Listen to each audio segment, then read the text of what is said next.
Will be awed by the details and scale of the numerous snow sculptures, and taking part in various fun activities will be just a slide away.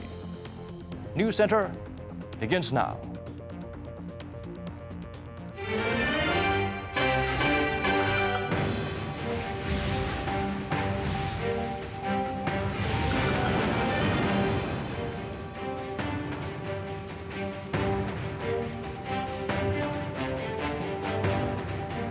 It's 8 p.m. here in Korea, live from our studio in Seoul. This is Arirang News Center. Welcome to our program. I'm Daniel Che. North Korea's top envoy is in Washington. The first high-level talks between Kim Jong-un and Mike Pompeo in several months are expected to take place soon.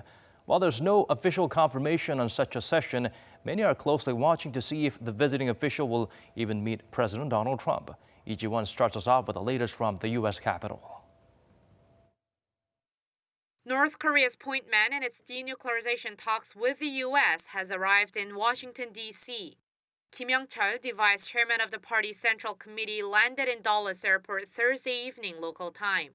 While the State Department and the White House are still silent on the seemingly obvious high-level talks between Kim Jong-chol and Secretary of State Mike Pompeo, Stephen Biegun, U.S. Special Representative for North Korea, was seen at the airport greeting Kim. It's the first time a North Korean official has flown directly from abroad to Washington, D.C., with many saying how much more weight there is to this visit. According to various reports, Kim is to meet with his U.S. counterpart Secretary Pompeo Friday morning to prepare for the second Pyongyang-Washington summit and possibly meet President Donald Trump in the afternoon. Kim is reportedly carrying the North Korean leader Kim Jong-un's letter to Trump, a reply to Trump's letter that was delivered over the weekend. This comes as North Korea's Vice Foreign Minister Choi Sun-hee arrives in Sweden. She's reportedly staying there until early next week and had previously told reporters she's attending an international conference in the Scandinavian country. But because she's North Korea's U.S. expert and one of the key figures related to the nuclear negotiations, observers say she could meet U.S. officials in Stockholm. Reports have also been saying that she could meet Biegun if the high-level talks in Washington go well. There is also growing speculation that South Korea's Special Representative for Korean Peninsula Peace and Security Affairs Lee Do-hoon might join the meeting in Sweden. Amid hopes of a possible breakthrough in the Pyongyang-Washington negotiations, watchers say the key will be finding some middle ground between their respective demands and taking a step closer to reaching a deal over the North's denuclearization. Lee Ji-won, Arirang News. With the second Pyongyang-Washington summit looking likely to happen soon, Vietnam is reportedly preparing for a visit by Kim Jong-un. Citing a source familiar with the matter, Reuters reports the regime's leader will travel to that country for an official state visit after the Lunar New Year holiday in early February. Vietnam came up numerous times as the possible summit venue, but the source, however, did not confirm if the trip is related to Kim's sit-down with President Trump. Another source confirmed the North Korean leader's visit, but did not give any dates. Hanoi's foreign ministry, meanwhile, refused Reuters' request for a comment. And according to the Washington Post, details of a second summit could be announced as soon as Friday, and the event is likely to be held in Da Nang in March or April. The directors of the two Koreas' joint liaison office met this morning to discuss cross-border cooperation issues, possibly including the delivery of antiviral drugs to the north. South Korea's Vice Unification Minister Chun Hae-sung and North Korea's Hwang Chung-sung, a senior official from its reunification committee, held an hour-long meeting at the office just north of the border. The duo touched on current inter-Korean affairs and the recent developments between Pyongyang and Washington. The two sides are expected to have also discussed Seoul's plans to send 200,000 doses of Tamiflu antiviral medication to the north. The provision itself has been determined, but the date has not been set yet. America's Missile Defense Strategy report raised concerns over Iran, Russia, China, and also North Korea's advanced missile capabilities. The review also included measures to better protect the U.S. and its allies from such enemy attacks. According to our Park Hee-jun, that plan involves a defensive layer in space. The Pentagon's latest missile defense review says North Korea is an extraordinary threat. The defense plan unveiled on Thursday takes a more aggressive approach to protecting the U.S. and its allies from what it calls rogue nations, North Korea and Iran, and potential adversaries, China and Russia. But in particular, the MDR says the North has invested considerable resources in its nuclear and ballistic missile programs over the past decade. And as a result, the regime has the capability to threaten the U.S. mainland with a nuclear-armed missile attack. The report does note that there is a possible new avenue for peace, referring to the ongoing diplomatic efforts with Pyongyang. But it says Washington will maintain and enhance its defense against a range of missile threats, including the North's own rapidly advancing capabilities. It's the first missile defense strategy review to be released in 9 years. And what's also distinctive about Washington's new strategy is that it calls for a missile defense based in space. My upcoming budget will invest in a space-based missile defense layer. It's new technology. It's ultimately going to be a very, very big part of our defense and obviously of our offense. The Trump administration plans to put sensors in space to monitor, detect, and track enemy missiles from anywhere in the world. It's also looking into the idea of setting up interceptors that can strike down incoming missiles in their initial phase of flight. The strategy stems from what the U.S. sees as the need to defend itself from countries such as Russia and China, who have been developing and deploying a diverse range of advanced offensive missiles that could threaten America and its allies. Park Hee-jun, Arirang News.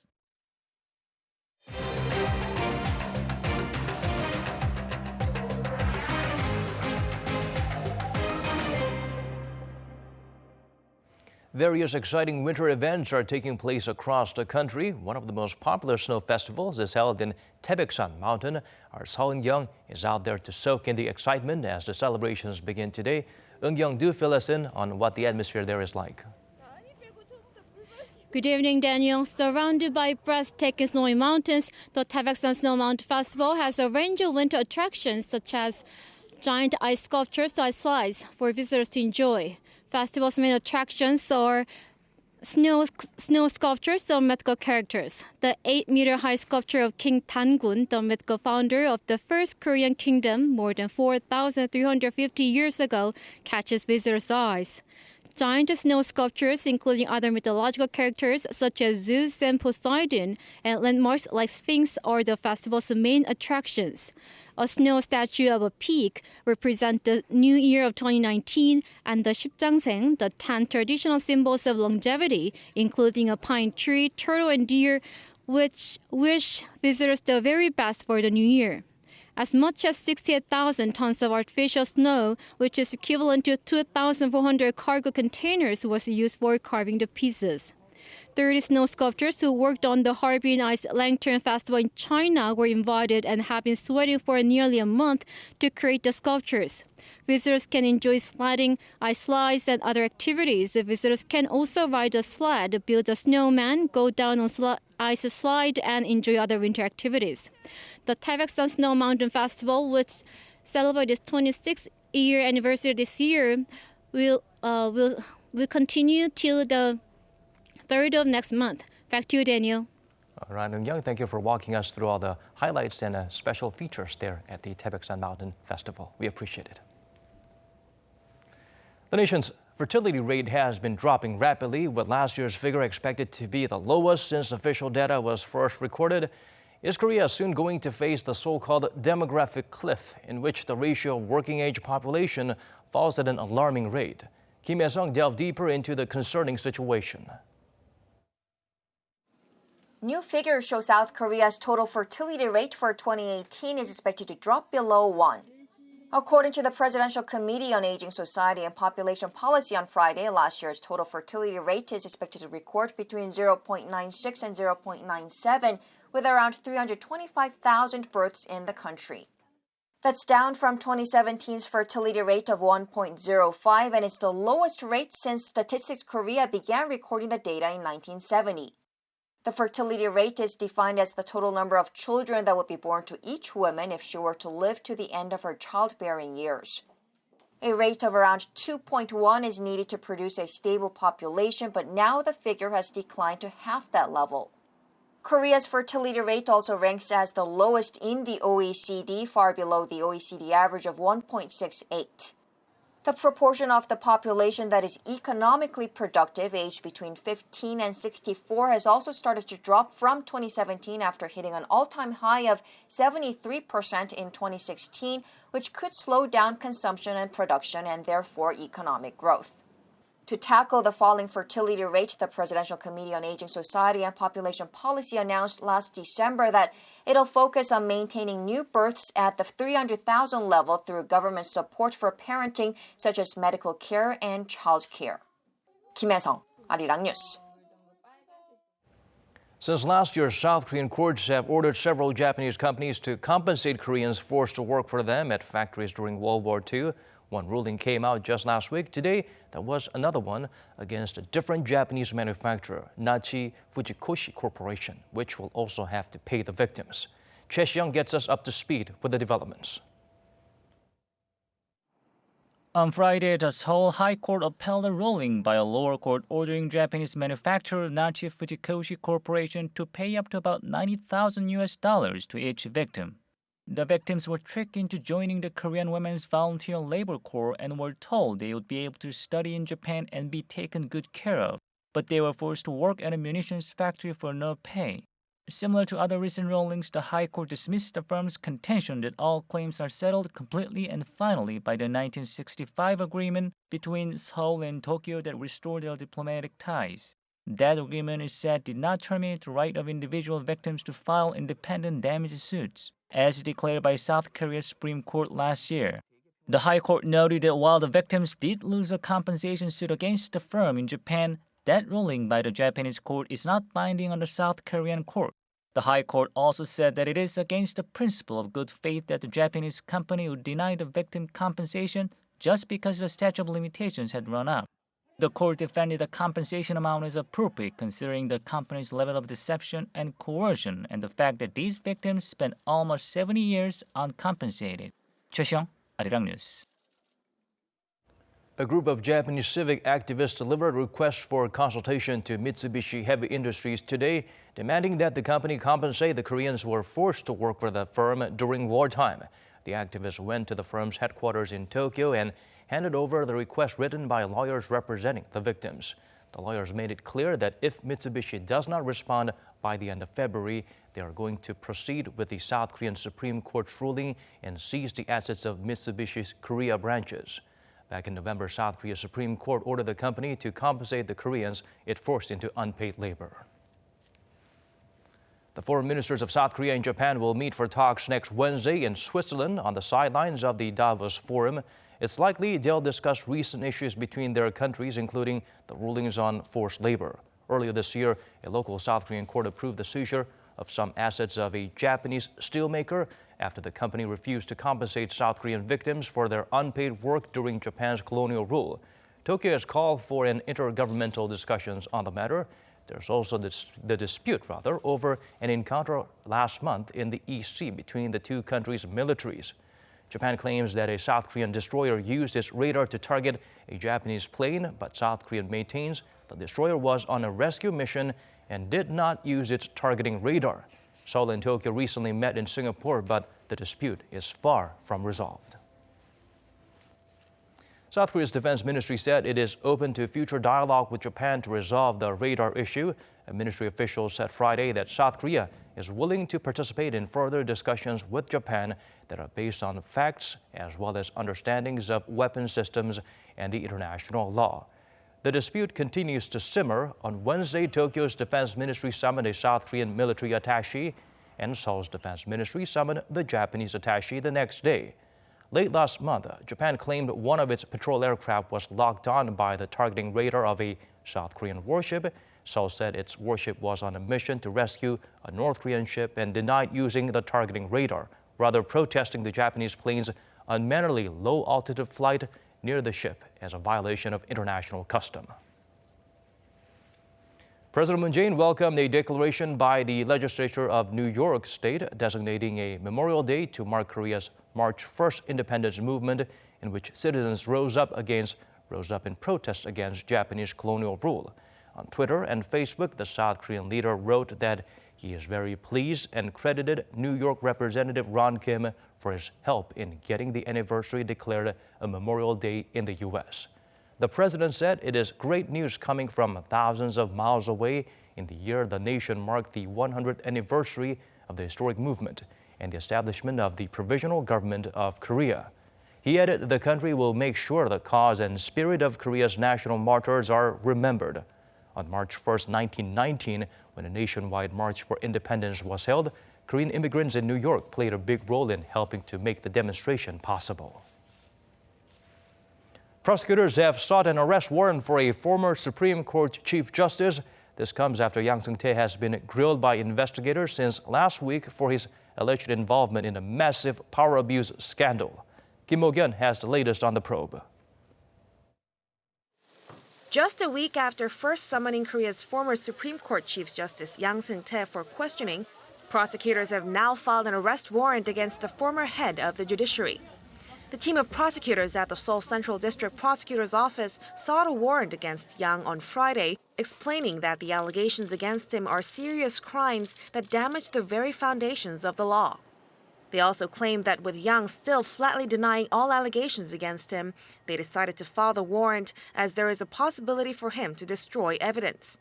Yang, who served as Chief Justice from 2011 to 2017, is accused of some 40 offenses, including using trials as bargaining chips in dealings with the Park Geun-hye administration to achieve his long-envisioned plan of establishing a separate court of appeals.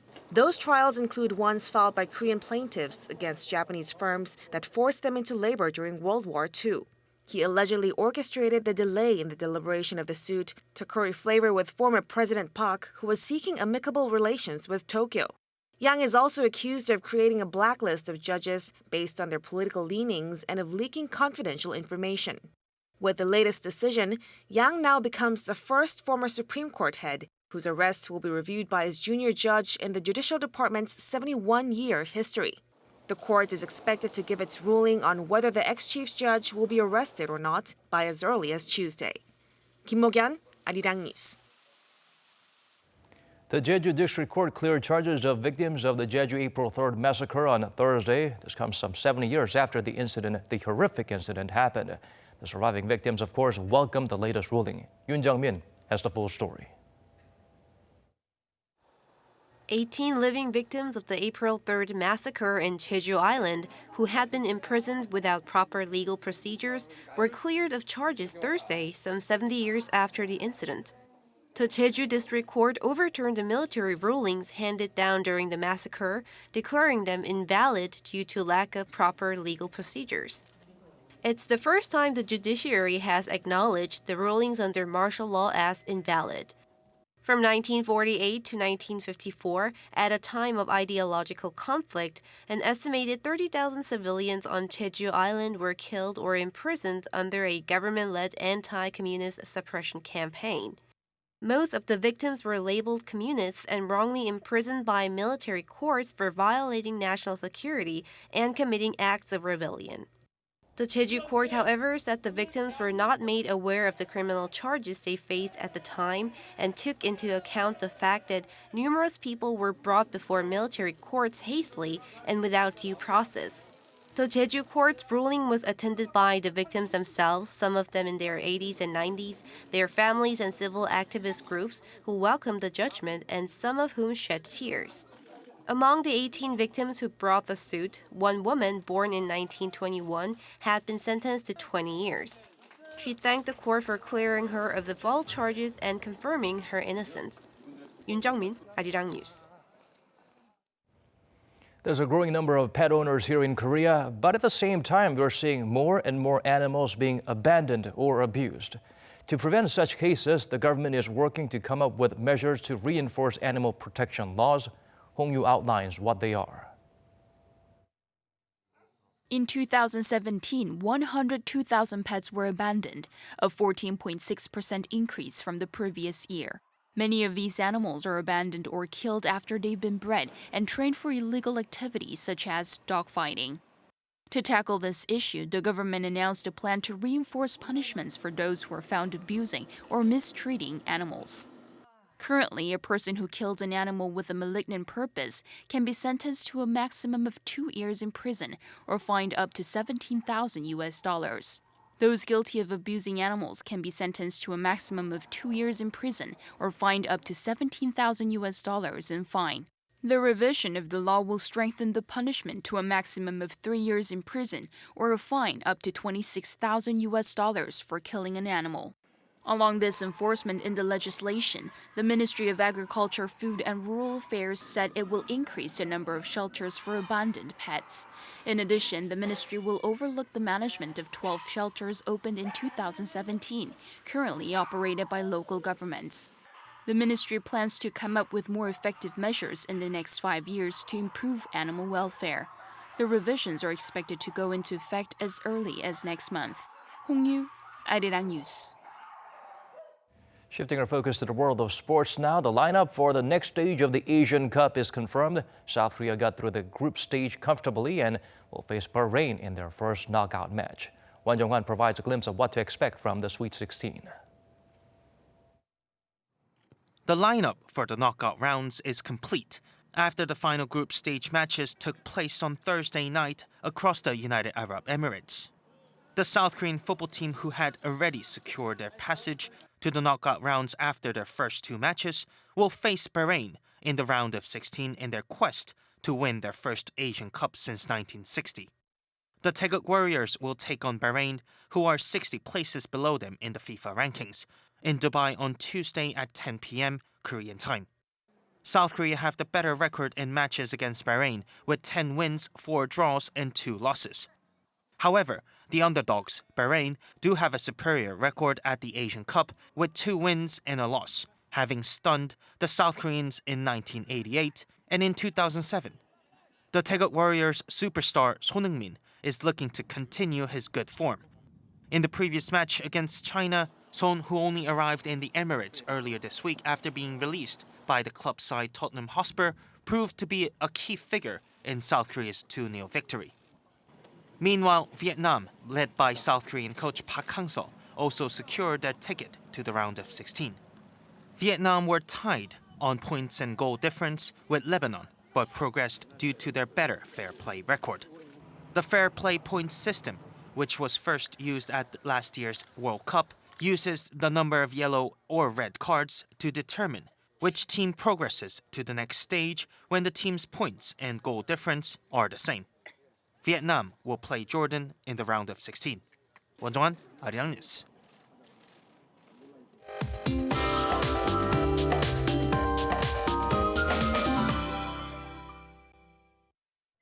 Time to turn to Michelle Bach at the Weather Center for the updates you need. Michelle, unfortunately, the air quality is getting worse by the hour, I heard. Yes, Daniel, just a couple of hours ago, ultrafine dust readings jumped up and peaked at 60 micrograms per cubic meter here in Seoul. In fact, most parts of the nation are ranging within the levels that's considered bad. Now, this will only worsen through the night and stay bad until tomorrow. Now, blanket in toxic air, Seoul and Beijing will be overcast, while Korea's southern Jeju Island will get a bit of precipitation more into the afternoon. Now, meanwhile, daily highs are expected to rise into comfortable readings. Saturday morning starts in sub-zero territory in many regions. Seoul begins at -1 degree Celsius, Chuncheon at -5, Gyeongju at -1 degree. Into the day, Seoul will reach up to 6 degrees, while Busan and Jeju peak at 12. Now, warmer than seasonal temperatures will continue until tomorrow, but starting Sunday, strong winds are on the horizon, which will pull down the mercury until Monday. I'll leave you with the weather conditions around the world.